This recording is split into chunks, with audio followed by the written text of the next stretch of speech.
से welcome to radiant competition classes. आज मैं आप लोगों के समक्ष TRE 3.0 और BSSC इंटर लेवल और CGL 4 यानी BSSC CGL 4 में जो पूछे जाने वाले प्रश्न हैं RBI से संबंधित सभी प्रश्नों को मैं एक साथ एक ही जगह आप लोगों के समक्ष प्रस्तुत कर रहा हूं।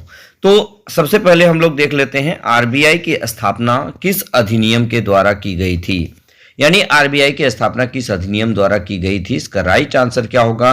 ए 1934 के अधिनियम, बी 1936 का अधिनियम, सी 1935 का अधिनियम और डी ये नन यानी इनमें से कोई नहीं। तो इसका राइट आंसर हो जाएगा ऑप्शन नंबर ए यानी 1934 के अधिनियम के द्वारा आरबीआई यानी रिजर्व बैंक ऑफ इंडिया की स्थापना की गई थी।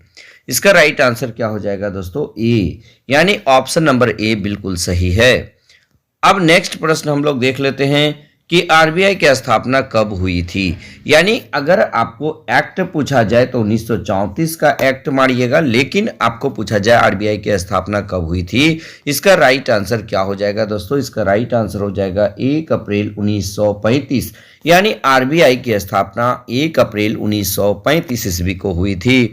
नेक्स्ट हम लोग देख लेते हैं, तीसरा नंबर का सवाल है कि आरबीआई की स्थापना किस समिति के द्वारा हुई थी।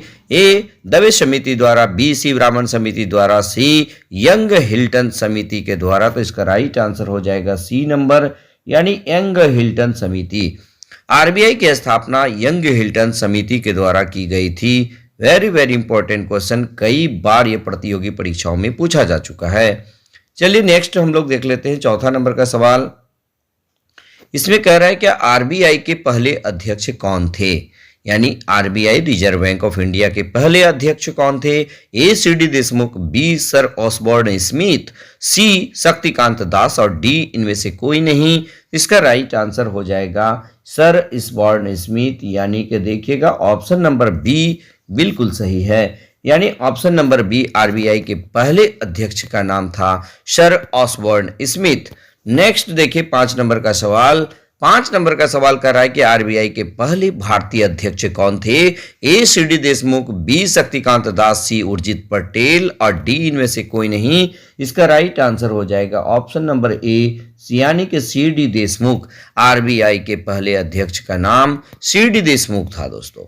नेक्स्ट देखिएगा छठा नंबर का सवाल। देखिएगा यहाँ नंबरिंग में गलती हो गया है, यानी कि यहाँ पर देखिए छठा नंबर का सवाल है ये कि आरबीआई का राष्ट्रीयकरण कब किया गया था।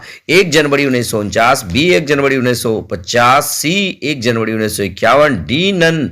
यानी इसका राइट आंसर क्या होगा? 1 जनवरी 1949 ईस्वी को आरबीआई का राष्ट्रीयकरण किया गया था दोस्तों।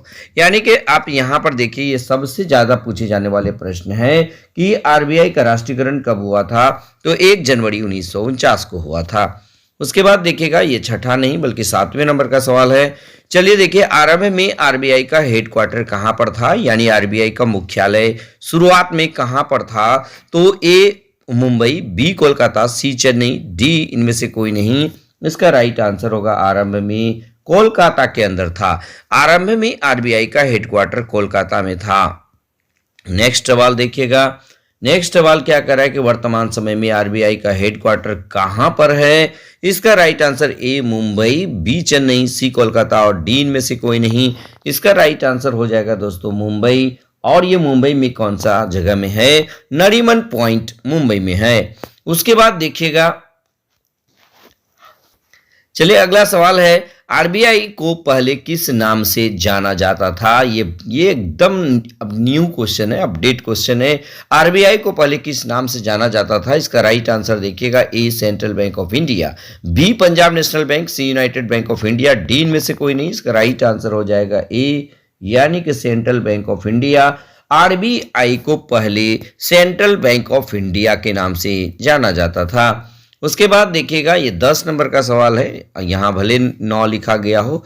आरबीआई के गवर्नर की नियुक्ति कौन करती है। राइट आंसर ए केंद्र सरकार, बी राज्य सरकार, सी राष्ट्रपति, डी इनमें से कोई नहीं। इसका राइट आंसर होगा इसका राइट आंसर होगा दोस्तों ये केंद्र सरकार, यानी कि देखिए 10वें नंबर का सवाल का आंसर होगा आरबीआई के गवर्नर की नियुक्ति कौन करता है? केंद्र सरकार करती है, यानी right answer option number A clear है।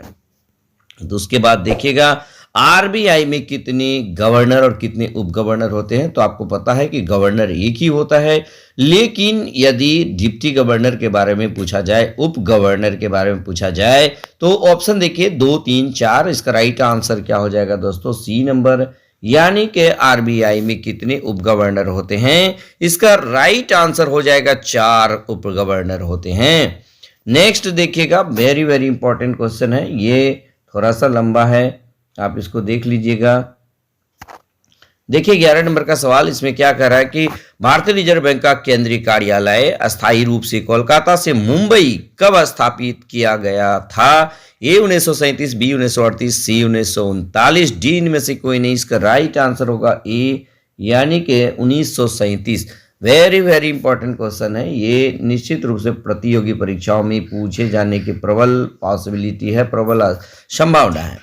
यानी भारतीय रिजर्व बैंक का केंद्रीय कार्यालय जो है, यानी हेडक्वार्टर, अब को पहले कोलकाता था, अब मुंबई में है, लेकिन ये कब स्थापित किया गया था? इसका राइट आंसर क्या हो जाएगा?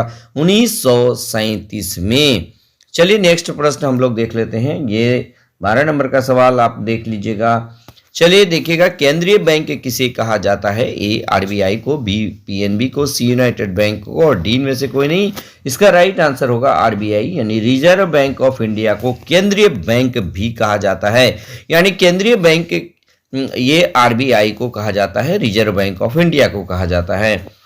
उसके बाद देखिएगा अगला नंबर का सवाल, इसमें बैंकों का बैंक किसे कहा जाता है? Punjab National Bank, B United Bank, C Imperial Bank, और D Reserve Bank of India. इसका राइट आंसर हो जाएगा D, Reserve Bank of India को बैंकों का बैंक कहा जाता है, यानी बैंकों का बैंक इसलिए कहा जाता है कि सभी बैंकों का नियमन रेगुलेशन करने का काम रिजर्व बैंक ऑफ इंडिया ही करता है।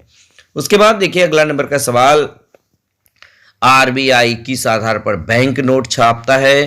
तो इसका राइट आंसर ए न्यूनतम आरक्षण प्रणाली, अधिकतम आरक्षण प्रणाली, सी दोनों, और डी इनमें से कोई नहीं। इसका राइट आंसर होगा ए। ये प्रश्न भी एकदम सुपरहिट प्रश्न रहता है, ये क्वेश्चन पूछा जाता है। तो राइट आंसर आरबीआई किस आधार पर बैंक नोट छापता है? राइट आंसर होगा न्यूनतम आरक्षण प्रणाली। उसके बाद देखिएगा अगला नंबर का सवाल, आरबीआई का वर्तमान गवर्नर कौन है? ए शक्तिकांत दास, बी उर्जित पटेल, सी रघुराम राजन, डी इनमें से कोई नहीं। इसका राइट आंसर हो जाएगा ए शक्तिकांत दास, यानी उर्जित पटेल के बाद रातों रात ये चेंज हुए थे, तो शक्तिकांत दास। आरबीआई का वर्तमान गवर्नर शक्तिकांत दास है, यहां से भी प्रश्न निश्चित रूप से पूछा जाता है दोस्तों। चलिए उसके बाद हम लोग देख लेते हैं, ये 16 नंबर नहीं बल्कि 17 नंबर का सवाल है, आरबीआई का वर्तमान गवर्नर कौन से नंबर का है? यानी वर्तमान में जो आरबीआई का गवर्नर है शक्तिकांत दास, ये कौन से नंबर के हैं? राइट आंसर ए 27वां, बी 25वां, डी सी 28वां, डी में से कोई नहीं। इसका राइट आंसर हो जाएगा बी, यानी 25वां। आरबीआई का वर्तमान गवर्नर कौन से नंबर का है? तो राइट आंसर होगा 25वें नंबर का है दोस्तों, यानी आरबीआई का जो वर्तमान गवर्नर है शक्तिकांत दास, ये 25वें नंबर का है। और बैंक जो है, बैंक में जितनी भी नोटें छापी जाती है वो रिजर्व बैंक ऑफ इंडिया के द्वारा ही छापी जाती है। तो यानी आरबीआई से संबंधित इस प्रकार आप लोगों ने कुल 17 सवाल देखा, और सभी के सभी सवाल परीक्षा की दृष्टि से अति महत्वपूर्ण है। आप लोग यदि लगातार परीक्षा की तैयारी कर रहे होंगे तो निश्चित रूप से आप इससे आगे कोई भी प्रश्न नहीं रहता है। तो आप कम से कम इस 17 प्रश्न को 1 से 2 बार देख लीजिएगा, तो पक्का आपको याद होगा ही होगा, और प्रश्न यहीं से आएगा दोस्तों, और कहीं से नहीं आने वाला है। चाहे वो किसी भी एग्जाम, कोई भी कॉम्पिटिटिव एग्जाम की तैयारी आप कर रहे हो, यहां से प्रश्न छपेगा, यदि आरबीआई से प्रश्न रहा तो। बस आज के वीडियो में इतना ही।